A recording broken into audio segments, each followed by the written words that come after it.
នៅថៃក៏មានប្រជាជនខ្មែរឬក៏ប្រជាជនកម្ពុជាមានវត្តមាននៅហ្នឹងនៅក្នុងប្រទេសកម្ពុជារបស់ខ្ញុំក៏មានប្រជាជនអ្នកដែលជាជនជាតិថៃដូចគ្នាជាសួរពុកម៉ែបងប្អូនទាំងអស់គ្នាវីដេអូនេះយើងមកពិភាក្សាគ្នាអំពីនិស្សិតខ្មែរដែលកំពុងតែបន្តការសិក្សានៅក្នុងប្រទេសថៃន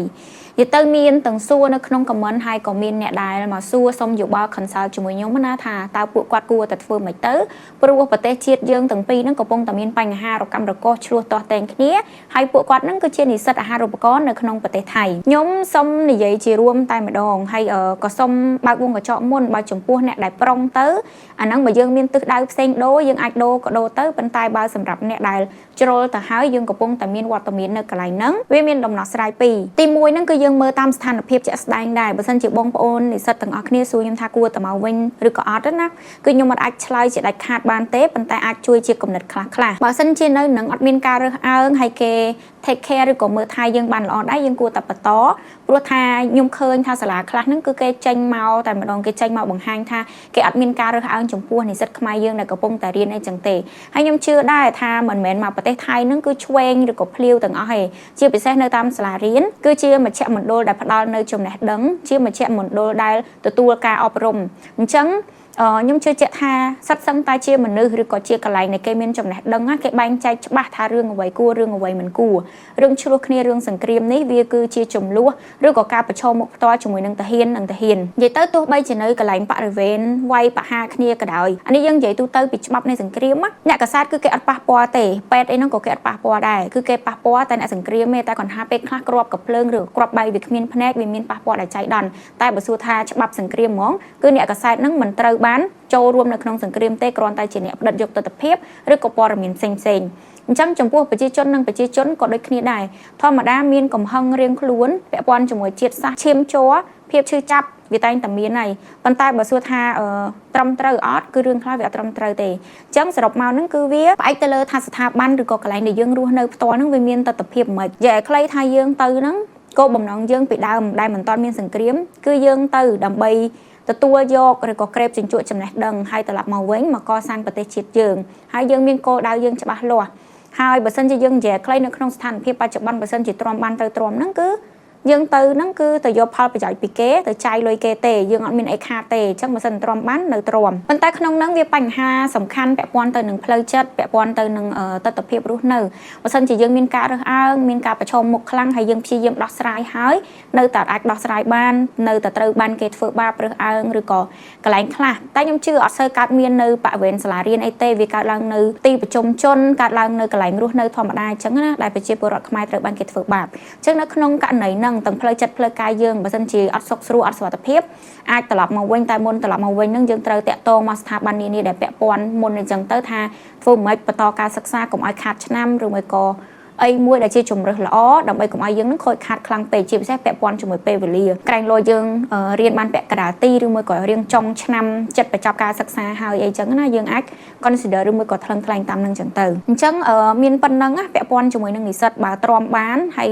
យអត់មានប៉ះពាល់អីទេយើងទ្រាំទៅបញ្ហាប្រទេសជាតិគឺជារឿងផ្សេងយើងក្រេបយកចំណេះដឹងក្រេបយកផលប្រយោជន៍ពីគេហ្នឹងគឺជារឿងផ្សេងអញ្ចឹងបើទ្រាំបានទ្រាំតែបើទ្រាំអត់បានគិតគូរមកវិញហើយចំពោះអ្នកដែលប្រុងប្រៀបទៅអាចគិតគូរបានខ្លួនឯងព្រោះយើងអត់ទាន់ជ្រោកខ្លួនអត់ទាន់ពិបាកនៅក្នុងការបត់បែនទេចង់ទៅរៀននៅក្រៅចង់ទៅប្រទេសផ្សេងអីមិនអាចគិតគូរបានហើយចំពោះអ្នកដែលចង់មកវិញអីហ្នឹងដែលខ្ញុំនិយាយថាតាក់ទងទៅស្ថាប័ននានាអីហ្នឹងក៏ដោយសារតែខ្ញុំមើលឃើញព័ត៌មាន video ដូចជាប្រហែលជាមួយខែមុនដែលសម្ដេចហ៊ុនសែនគាត់បានប្រកាសដែរថានិស្សិតដែលកំពុងតែរៀននៅថៃបើសិនជាចង់ត្រឡប់មកវិញគេធ្វើទុកបុកម្នេញយើងបន្តអត់កើតគាត់នឹងផ្ដល់អាហារូបករណ៍ឲ្យអញ្ចឹងយើងអាចតាក់ទងទៅថាមិនយើងមករៀនសាថ្មីឬក៏រៀនតរៀនអីអាហ្នឹងយើងតាក់ទងតាមហ្នឹងទៅឆ្លៀតដែលយើងនិយាយពាក់ព័ន្ធទៅនឹងសិស្សនិស្សិតហើយខ្ញុំសូមភ្ជាប់ពាក់ព័ន្ធទៅនឹងបងប្អូនពលករឬក៏បងប្អូនប្រជាពលរដ្ឋដែលកំពុងតែមានវត្តមាននៅក្នុងប្រទេសថៃដែលគាត់គឺជាជនជាតិខ្មែរណារឿងនេះអាចនិយាយបានថាខ្ញុំសូមសនំពរទៅកាន់ប្រជាជនថៃព្រោះថ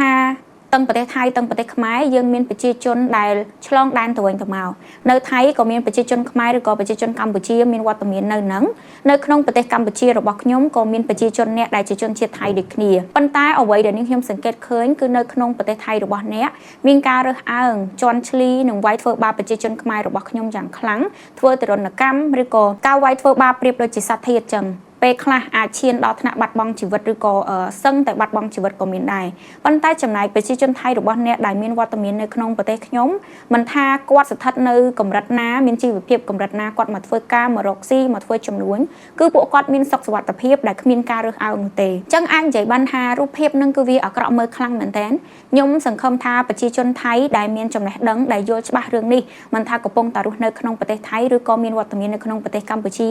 ជួយបញ្ចេញជាសម្លេងខ្ញុំមិនមែនកំពុងតែសំណូមពរឲ្យអ្នកទាំងអស់គ្នាធ្វើរឿងក្បត់ជាតិថៃរបស់អ្នកទេប៉ុន្តែគ្រាន់តែបញ្ចេញសម្លេងបង្ហាញនូវភាពត្រឹមត្រូវកុំឲ្យរើសអើងប្រជាជនខ្មែរដែលកំពុងតែរស់នៅក្នុងប្រទេសថៃជាពិសេសការជន់ឈ្លីហើយនឹងវាយធ្វើបាបព្រោះអ្នកទាំងអស់គ្នាដែលមានវត្តមាននៅក្នុងប្រទេសកម្ពុជាគឺមានសុខសុវត្ថិភាពពួកយើងស្វាគមន៍អ្នកធម្មតាអ្នកអាចប្រើជីវិតរស់នៅប្រកបការងារធម្មតាប៉ុន្តែវាអយុត្តិធម៌សម្រាប់ប្រជាជនឬក៏ពលរដ្ឋខ្មែររបស់ខ្ញុំដែលកំពុងតែមានវត្តមាននៅក្នុងប្រទេសរបស់អ្នកអញ្ចឹងអ្នកអាចធ្វើជាវីដេអូជួយផ្សព្វផ្សាយជួយបកស្រាយទៅប្រជាជនដែលជ្រុលនិយមនៅក្នុងប្រទេសថៃរបស់អ្នកផងថានៅកម្ពុជាអត់បានរើសអើងប្រជាជនថៃដែលនៅក្នុងប្រទេសកម្ពុជាទេសូមជួយធ្វើជាសាក្សីថាយើងអត់បានធ្វើទង្វើទាំងអស់ហ្នឹងទេអញ្ចឹងសូមឲ្យប្រជាជនថៃរបស់អ្នកដែលនៅក្នុងប្រទេសថៃហ្នឹងធ្វើដូចគ្នាដែលកម្ពុជាយើងកំពុងតែធ្វើគឺកុំរើសអើងកុំវាយធ្វើបាបប្រជាជនខ្មែររបស់យើងដែលមានវត្តមាននៅទីនោះប្រៀបមិនបានដូចនឹងសត្វធាតុអញ្ចឹងជាចុងក្រោយមកវិញជាសារផ្ដាំផ្ញើពីនាងខ្ញុំផ្ទាល់ជាកូនខ្មែរមួយរូបនិយាយទៅកាន់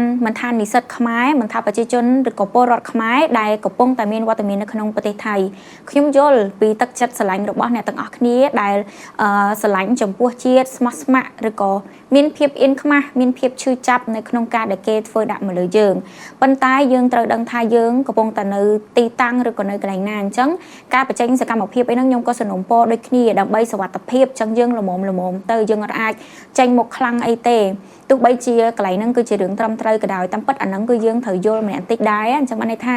ពួកខ្ញុំនៅខ្មែរខ្ញុំអាចធ្វើអីបានច្រើនហើយបើសិនជាពិសេសអ្នកជានិស្សិតនៅខាងប្រទេសគេផ្ទាល់មិនមែននិយាយនេះអត់ឲ្យបញ្ចេញសកម្មភាពអីទេប៉ុន្តែគ្រាន់តែយើងមុននឹងធ្វើអីយើងត្រូវគិតយើងត្រូវថ្លឹងថ្លែងដែរហើយបើសិនជាយើងអ្នករៀនអ្នកសូត្រយើងបញ្ចេញមតិអីហ្នឹងក៏មិនមែនជាការជេរបចោអាយ៉ាយាយដែរយើងត្រូវចេញមកបែបឲ្យមានក្រមសីលធម៌ឲ្យមានភាពត្រឹមត្រូវណាឲ្យមានការថ្លឹងថ្លែងកុំចេញមកបែបលក្ខណៈថាយកកំហឹងបាំងមុខអាហ្នឹងគឺជាការសនុំពរហើយនឹងក៏សនុំពរឲ្យប្រយ័ត្នខ្លួនដូចគ្នាជាពិសេសហ្នឹងគឺ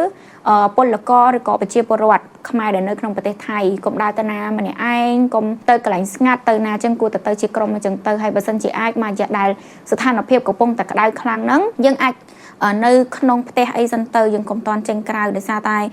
គេអត់សូវស្រឡាញ់ចូលចិត្តឬក៏មានមនុស្សធម៌មានចិត្តធម៌ដោយប្រជាជនយើងដែលមានចំពោះប្រជាជនគេនោះទេហើយចំពោះនិស្សិតខ្ញុំមានមួយទៀតបានន័យថាយើងជានិស្សិតយើងនៅកន្លែងដែលជាជំរកចំណេះដឹងយើងជានិស្សិតអន្តរជាតិអញ្ចឹងនៅជុំវិញខ្លួនយើងហ្នឹងមាននិស្សិតអន្តរជាតិជាច្រើនរួមទាំងនិស្សិតថៃដែរអញ្ចឹងបានន័យថាសិតតែជាជំរកអ្នកចេះដឹងយើងអាចអ្វីដែលយើងអាចធ្វើបានហ្នឹងយើងគួរតែសាកសួរផ្លាស់ប្ដូរយោបល់គ្នាប៉ុន្តែកុំគឺកុំខុសឬមួយក៏កុំបង្កើតជាចំនួនប៉ុន្តែខ្ញុំជឿជាក់ថាមានប្រជាជនឬក៏អ្នកដែលចេះដឹងនៅក្នុងប្រទេសថៃហ្នឹងគេក៏យល់ដូចគ្នាចំពោះអ្វីដែលកំពុងកើតឡើងអញ្ចឹងបងប្អូនអាចសាកសួរហើយយកមតិយោបល់របស់គេហ្នឹងយកមកចែករំលែកវិញអាហ្នឹងក៏ល្អដែរបានន័យថាបើអាចហ្នឹងក៏ជួយផ្សព្វផ្សាយសម្លេងដែលជាប្រជាជនដែលជាជាតិថៃហើយគេបង្ហាញពីភាពត្រឹមត្រូវហ្នឹងយកមកផ្សព្វផ្សាយទាំងអស់គ្នាទៅព្រោះថាសម្លេងជនជាតិថៃគ្នាគេហ្នឹងអាចទាញថៃគ្នាគេមកស្ដាប់អញ្ចឹងទៅវាឆាប់មានសន្តិភាពជាងមតិយោបល់នៅក្នុងបញ្ហាមួយនេះខ្ញុំមានតែប៉ុណ្្នឹងទេអរគុណពុកម៉ែបងប្អូនទាំងអស់គ្នាដែលបានទស្សនាកុំភ្លេចជួយចែករំលែកវីដេអូនេះផងហើយកុំភ្លេចចុច Subscribe ដើម្បីជួបនឹងខ្ញុំនៅក្នុងវីដេអូក្រោយៗទៀតអរគុណជម្រាបលាបាយបាយ